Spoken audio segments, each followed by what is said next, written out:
ভাই তোমরা যখন তখন হই হই করার চালিয়ে দাও কেন?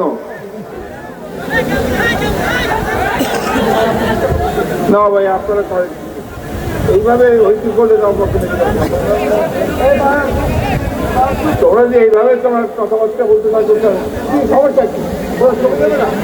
ওরা তো কাজ করতে আসছে কেন? মিডিয়ার লোক তারা ছবি দেবে তো, তোমরা একটিও ধৈর্য ধরবে না।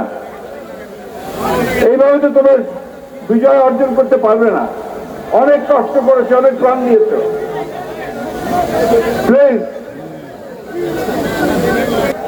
ভাই তোমরা যখন তখন হই হই করার চালিয়ে দাও কেন? কারণ নাম বললেই তার কি দিতে হবে? তাহলে তো ঠিক হবে না। আগে কথাটা শোনো। আমরা অনেক দূর থেকে আসছি তোমাদের সঙ্গে দু একটা কথা বলার জন্য। আমাদের এখানে বরকতুল্লাহ বুলু সাহেব আছেন, তিনি প্রায় অনেকক্ষণ কথা বলে আপনাদের সামনে কথা বলেছেন। আমাদের মনিরুল চৌধুরী সাহেব আছেন, তিনি কথা বলেছেন।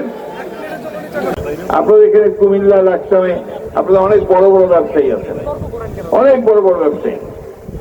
তারা কিন্তু এখন ব্যবসা প্রায় বন্ধ করে ফেলেছে, নতুন আর বিনিয়োগ করছেন না। কারণ তারা নিশ্চিত নন যে এই অবস্থাটা থাকবে না, আরো খারাপ হবে। সেই কারণে তারা বিনিয়োগ করছে না। ফলে কি হচ্ছে, আমার ছেলেরা কিন্তু চাকরি পায় না। চাকরি পাও তোমরা? পায় না। আওয়ামী লীগ তো দেয় নাই।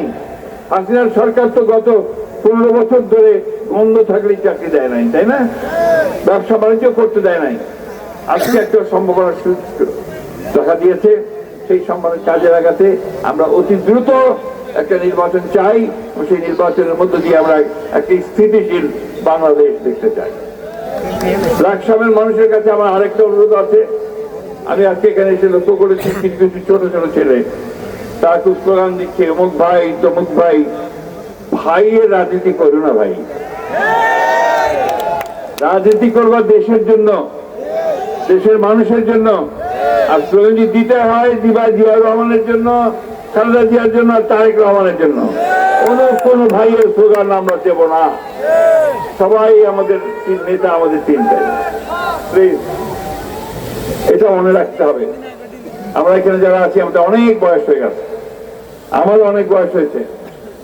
আমরা বেশি দিন পৃথিবীতে থাকবো না, কিন্তু আমরা যেটা চাই, মনে প্রাণে চাই যে বাংলাদেশ সত্যিকার অর্থেই একটা সুন্দর, একটা সমৃদ্ধ, একটা গণতান্ত্রিক বাংলাদেশ হোক। এই প্রত্যেকবার হানাহানি, মারামারি, নির্যাতন, ইলেকশন আসলেই কাটাকাটি, এগুলো আমাদের ভালো লাগে না। এতে করে আমরা পিছন দিকে পড়ে যাই, তাই না? তাই আসুন, আমি বক্তব্য বাড়াবো না। আমাদের এই দেশ, আমরা স্বাধীনতা চাই। আরেকটা কথা বলতে চাই, এটা অনেকে মনে রাখতে হবে সবসময়। আমাদের দেশকে নিয়ে অনেক ষড়যন্ত্র হচ্ছে। ওই যে চলে গেছে, পাশের দেশে পালাই গেছে না হাসিনা বেগম, হাসিনা বেগম ওখানে গিয়ে আবার দিল্লিতে বসছেন। দিল্লিতে বসে তিনি বিভিন্ন রকম ষড়যন্ত্র চক্রান্ত করছেন। আমরা খুব পরিষ্কার করে বলেছি যে ভারত আমাদের প্রতিবেশী, তাকে অস্বীকার করবার কোন উপায় নাই। বড় প্রতিবেশী, এই রিয়ালিটি, বাস্তবতা। কিন্তু ভারত যদি মনে করে থাকে যে একমাত্র আওয়ামী লীগই তাদের বন্ধু, তাহলে ভুল হবে। বাংলাদেশের মানুষকে তারা কাছে পাবে না। কারণ আওয়ামী লীগ হচ্ছে এই দেশে সবচেয়ে ঘৃণিত একটা রাজনৈতিক দল, যারা আমাদেরকে হত্যা করেছে, আমার ছেলেদেরকে হত্যা করেছে, আমার দেশকে যারা ধ্বংস করে দিয়েছে। ভাই চিন্তা করতে পারেন কিভাবে লুট করেছে তারা। কিছুদিন আগে কথা ছিল আপনাদের সুমন সাহেবের সঙ্গে, আমাদের কুমিল্লার সভাপতি, এখন আহ্বায়কের দায়িত্ব পেয়েছেন। তিনি বলছিলেন যে ব্যাংকগুলো এখন একেবারেই পুরোপুরি ভাবে অনিশ্চিত অবস্থার মধ্যে রয়েছে। ব্যাংকগুলো থেকে হাজার কোটি টাকা লুট করে নিয়ে চলে গেছে।